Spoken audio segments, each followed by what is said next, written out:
প্রতিদিন এভাবে অ্যাপস করছেন তারপরেও আপনার ভুঁড়ি কমছে না, এর কারণ কি আসলে? অনেকের ধারণা প্রতিদিন অ্যাপস করলেই আপনার ভুঁড়ি কমবে, প্রতিদিন পেটের ব্যায়াম করলে কখনোই ভুঁড়ি কমে না। এটা ভুল একটা কনসেপ্ট।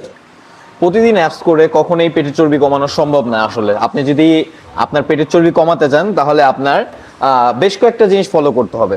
আপনার পেটের চর্বি কমাতে হলে আপনার প্রতিনিয়ত স্ট্রেন্থ ট্রেনিং করতে হবে।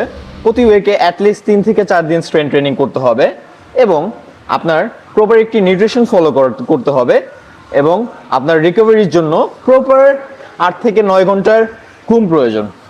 প্রতিদিন অ্যাপস করলে আমরা আসলে অ্যাপস করার মাধ্যমে আমাদের কোর অ্যাবডোমিনাল মাসল আমরা ট্রেন করে থাকি, কিন্তু অ্যাপস করার মাধ্যমে আমাদের কখনো পেটের চর্বি কমে না। তাই যদি আপনি আপনার ফ্যাট লস করতে চান, পেটের চর্বি কমাতে চান, তাহলে আপনার অবশ্যই proper nutrition, proper strength training এবং রিকভারির জন্য ভালো স্লিপ দরকার রয়েছে।